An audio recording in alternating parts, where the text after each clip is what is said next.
Indian troops in their fresh act of state terrorism martyred one more Kashmiri youth in a fag encounter in Swarnkot area, Poonch district, raising the toll to 3 in the occupied territory since yesterday.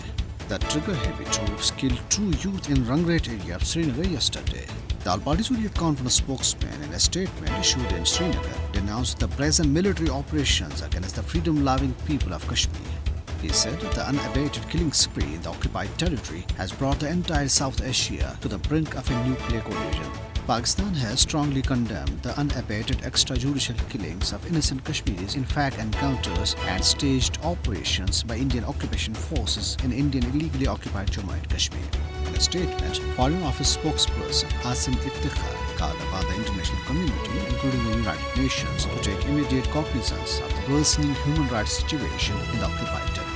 Jammu and Kashmir National Front, while condemning the killing spree unleashed by Indian forces, has said that bloodbath of innocent Kashmiris was part of India's nefarious designs to change the demographic complexion of Kashmir by turning Muslim majority in the state into a minority.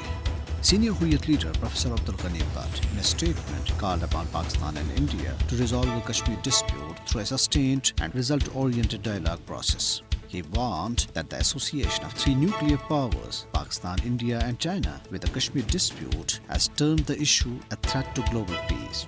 The Muttahida Majlis-e-Ulama, at a meeting in Srinagar, called upon the Indian authorities to allow Friday prayers at historic Jammu Masjid Srinagar and ensure immediate release of senior Hurriyat leader Mirwais Umar Farooq. Hurriyat leader Khwaja Firdaus condemned the anti-Pakistan statement by Indian Home Minister Rajnath Singh, calling it untrue and misleading. He said that India was promoting terrorism and Rajnath Singh was making vicious attempts to distort facts through such statements.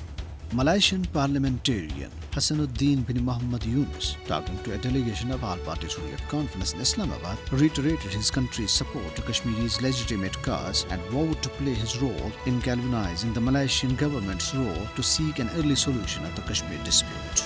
The president of Jammu and Kashmir Mahazia Azadi, Muhammad Iqbal Mir, in a statement paid rich tributes to the founding leader of the party, Sufi Muhammad Akbar, on his 34th death anniversary. Sufi Akbar had passed away on this day in 1987. Meanwhile, Hindu extremist organization Vishwa Hindu Parishad President Ravinder Narayan Singh has warned over 200 million Indian Muslims to either become Hindus or else be ready to face consequences. After laying the foundation of a new party building in Nagpur, he referred to the Indian Muslims as a 4th stage cancer which requires chemotherapy.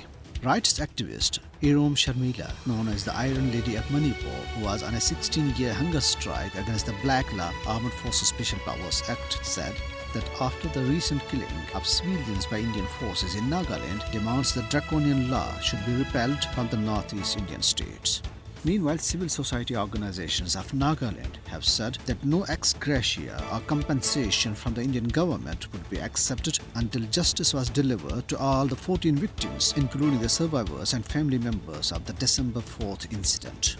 On the other hand, 2 Dalit men were beaten up and forced to lick spit from the ground for not voting in favor of a candidate in a local election in Aurangabad district of the Indian state of Bihar.